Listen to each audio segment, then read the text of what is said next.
We're gonna have some fun with you guys. What we're gonna need from you right now to get this group started off here, we're going to need a title of a film that has never been made before. Get ready. The round glasses that never viewed Or Raymond. a dark moon.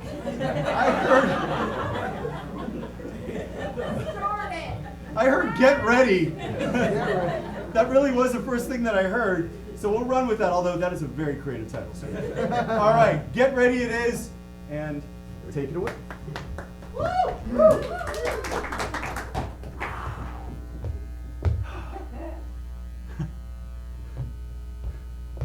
Today's the day. Yeah, it is. I'm so excited for you. Oh. Yeah, I've been waiting for this. I know it's a big day for you. I'm excited for you. I know you're excited. We're excited together. Yeah. You know, I'm almost done packing this for you, and then you'll be on your way, and I'll just sit here and be really happy for you. But, see, you've done this before, so you know how nervous I am. I've just never been to a pumpkin spitting contest before. I remember it like it was yesterday. It was the summer of 1986, and we were spitting the pumpkins left over from the previous Halloween, and then tragedy befell. But I'm sure it'll be better for you. I'm sure it'll be great for you. Okay, well. We're all packed. Yeah. You need help taking them out to the car, or? I'm hyperventilating a little bit. No, just sit down. Sit down. No, sit. Relax. You'll be fine. You'll be fine. Look.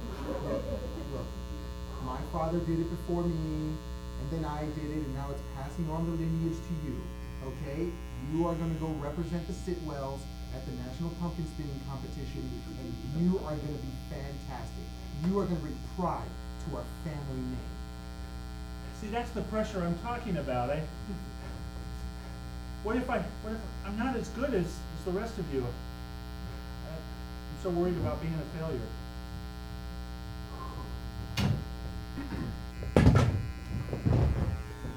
Marty was worried.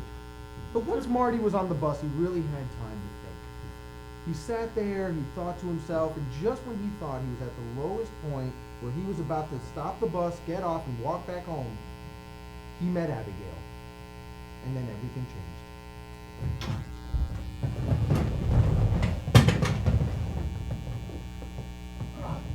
Hi, it's open. It's free. Yeah.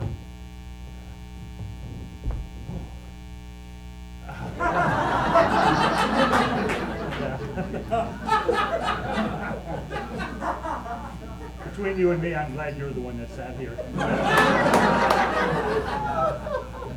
I'm flattered. Yeah, I was going to ask if you're going to the same place I am, but obviously we're on the same bus. That's kind of dumb. You have lovely eyes. Oh, thank you. You're one of the Sitwells, aren't you? Why, yes, I am. I just talked to the lady. I'm just going to sit here. I know your family. Just talk to the lady. Where? The Sitwells, they're Sitwell? Yeah, I'm surprised you know. These. You're sitting next to a Sitwell. Not a stand good, a Sitwell. Pumpkin spinning. I didn't know our family was known outside of Picadillo, Texas. They're very well known out of Picadillo, Texas. The stand goods, well, they're from Granite City, Oklahoma. They're in the pumpkin spitting. Spinning? Spitting. Spitting. Yes, spitting. You were about to say something, I think. I'm Abigail. Hi, Abigail. Hi, nice to meet you. I'm Sitwell. Sitwell. Yeah. I've heard tons about your family. Ask him what his first name is. I bet he can't remember. He's all hyper. A guy like this on his way to a big day, huh? You can't remember his name, Abigail. I remember your name. Sure did. Well, I'm so nervous. I only want to be known by my last name. Marty. was so nervous that day that he couldn't even remember his first name. Him and Abigail talked the entire bus ride, and once they got there, they parted ways. But Abigail was so enchanted by his shy demeanor that she went home immediately that day and told all of her friends about Marty Sitwell. His name's Marty Sitwell. He's a Sitwell. Is he, Abigail? He's a Sitwell. You know about the Sitwells, don't you? Of course I know about the Sitwells. Everybody knows about the Sitwells. Well, your father's going to be coming home soon. I wouldn't talk about the Sitwells in front of your father, Abigail. I would not talk about that. Abigail Sitwell.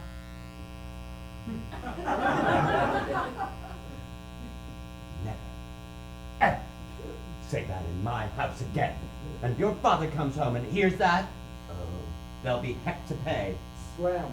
Oh. Hello, Jerry. Abigail has nothing to tell you about anything that she has to tell you about. Hey, Louise. Yeah, what are we talking about here? I heard you guys yelling from outside. I wasn't yelling. No one was Nice yelling, to meet you. Jerry. How are you?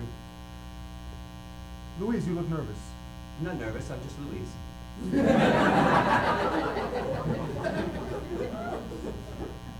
Well, what's for dinner? I'm famished. I don't know. Why don't you sit well and let's sit down and we'll.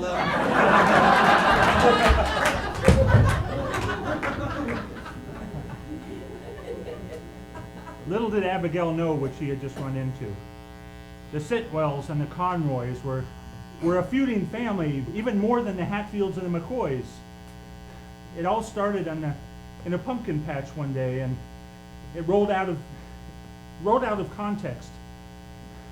They hated each other over a small misunderstanding about a squash versus a pumpkin. It was that next day when they resolved it. They're both squash. Pumpkins in the squash family. I don't care. One's a squash and one's a pumpkin. They're all Conroy. They're all squash. It's like, well, damn it, I'm telling you they're different. no, look, here. This is a pumpkin. That's a pumpkin. And it's a squash. Totally Here's a squash. different shapes. Aren't you seeing? God damn it, you're dumb. You're dumb. You're the one saying they're both squashes.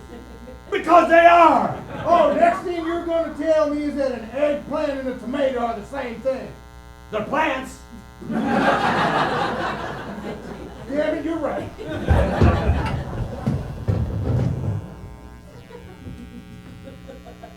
My grandfather was very particular about vegetables.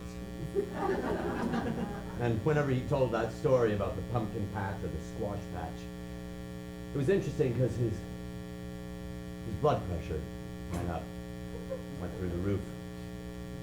What he didn't tell me was what really happened between the Conroys and the Sitwells. And it had to do with Abigail. Poor Abigail. Poor Abigail Conroy. She had no idea what was about to happen to her. If she did, it wouldn't have happened. That's how stuff works. Like if you know that something bad's going to happen, you probably wouldn't do it. Abigail,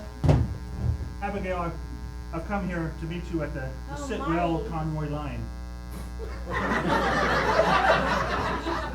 There is a literal white line painted across the floor.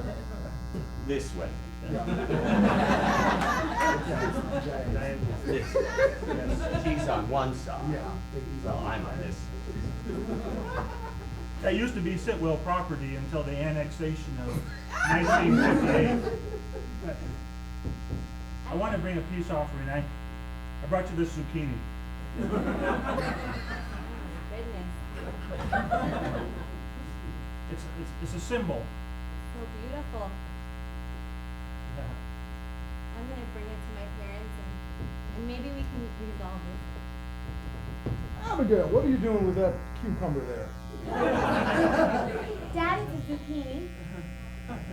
It's a cucumber. It's a zucchini. Jerry, it's a squash. It's a zucchini, which is a squash. Louise, if you don't mind, I'm talking to our daughter. Well, I know how things work. I can hear you talk to her, and she's looking at you, responding. So I'm assuming you're having some kind of verbal relationship. I know what talking is, Jerry. Thank you very much, Louise. I appreciate the fact that you understand that we're having a conversation. I know how things go, Jerry. I'm a human being, an adult. Anyway, do go on. Yes. Tell me about this cucumber you brought into my house. Oh, wait, I'm sorry. Your house? It's not my house anymore? When did it suddenly become just your house? It was my house before you got here, Louise. You married me. It was our house. Abigail, just talk about that. Daddy. I really thought it was our house. Daddy. Louise, I've come here today. I know you're the strength of the family. And you can control Jerry. Marty. I'm Marty, yes. I know Marty. Yeah, Marty. I forget my own name sometimes, but you, Marty. you know it. There's always something I wanted to tell you, and I can't believe what. Oh, I'll pick it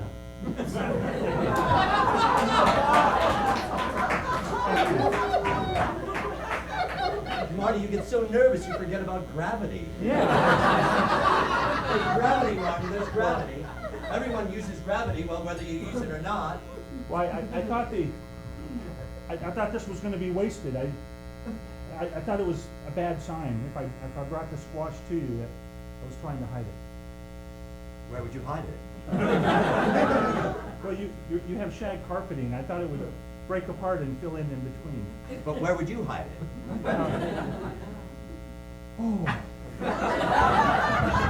Absolutely not. I forbid you. I forbid you from bringing that boy into this house. Jerry, you can't forbid her.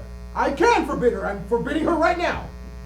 There was one time, years ago, when a young Jerry was forbidden to be in some house. Louise Chesterton's house. Still, you came in, Jerry. Through the window.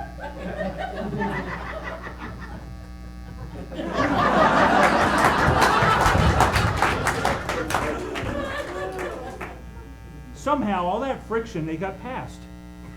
And it was the wedding day. It was not only the wedding day, but the reception was going to be the pumpkin spitting contest. Everything was going great until Louise remembered why the feud happened in the first place. Well, I got the dress and everything.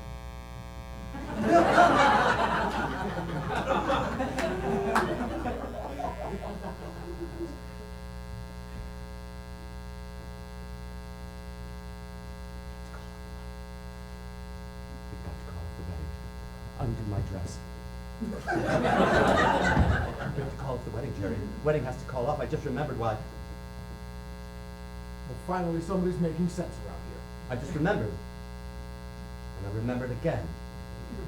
It stopped me as if the first time it didn't happen, but now it did. Go on. There can't be a wedding. That's what I've been trying to tell you. No, but you don't know why. I do not. Aside from the feud that's been going on for 80-odd years. There was a reason for the feud, and it wasn't just about, Oh, you matched. You noticed. I did. You noticed that I matched. Are you matching? Are you matching?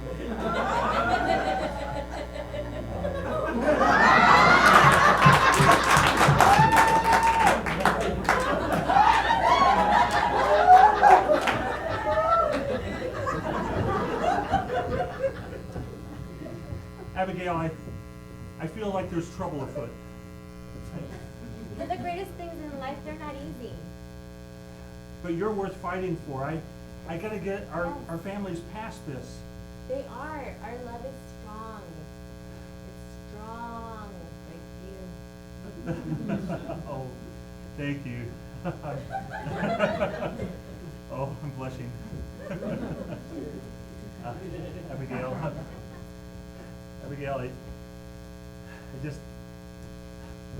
I was. You two again. What are you doing out here in the parking lot? You're dressed up so nice, and so are you. It's our wedding day.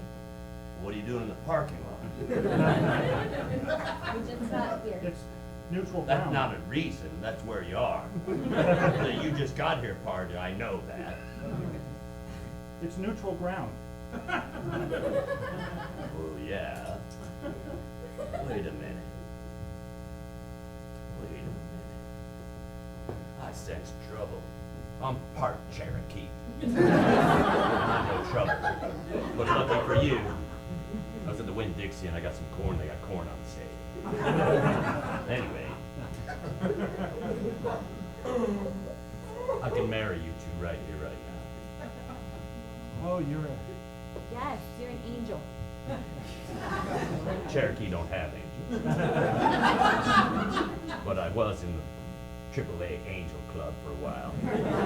I would have made it, wasn't for the rotator cuff injury. This is perfect. A Native American Let's just marrying elope. us. Yes. That's... I'm married on neutral ground. Right? What they didn't know was it was sacred ground. That relationship was cursed. But I uncursed it. The only thing that was missing was 2 items had to be brought.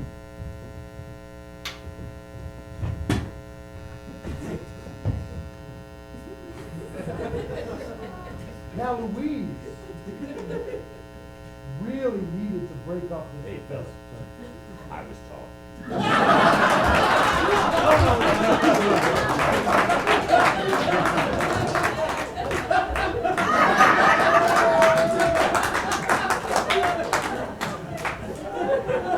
Squash and a pumpkin.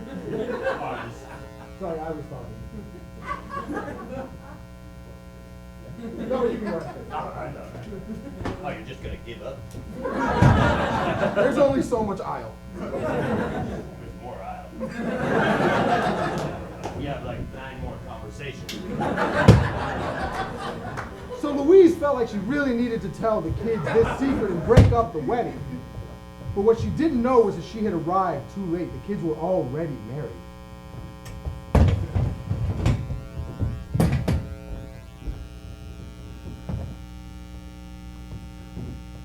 You're too late. Are you already married? Yes. I'm a married woman now. Louise. You can call me Mom. And Marty, that is your name, Marty. Yes, You Mom. can call me Mom too. Oh. You don't know how that makes me feel. I do. It makes you feel how everything makes you feel. Nervous and short of breath. She gets me.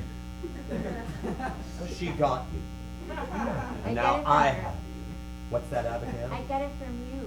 What do you get from me? Your intuition. Tell him. I get it from my mom. You're just like your father with your words. Short, terse, to the point. I want to welcome you to the family. I went to Winn-Dixie and I got some corn. I won't drop it this time. You could drop corn. Oh. There's yellow corn and white corn. You'll know it because the colors are different. Boil the water. Damn it, woman, it's called maize! The Cherokee called it maize! Your father's an asshole. All right. Enjoy the maize. You guys got some business to take care of. I'll bring this home. You know what to do, don't you?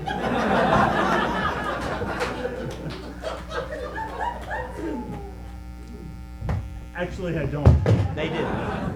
They didn't know what to do. They spent a lot of money on that hotel room. I remember. We set it up all nice. Marty had no idea what to do with his squash. Or Abigail's garden, for that matter. It'd be a number of years before it was tilled. I wasn't going to be made a grandmother for a while. As hard as we tried.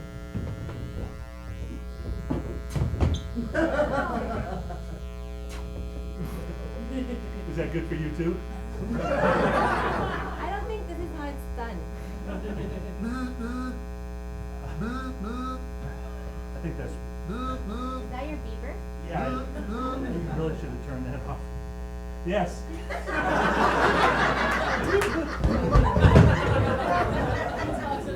If Marty didn't know that you don't talk in a beeper, how would he know what to do with his squash and how to get it started? I knew that Jerry was good for something, and when Jerry and Marty went out into the backyard that one day, I mean, I heard about it later, but Marty came back very different. No one really knows, except those two, what happened that night. But I have a feeling one day they'll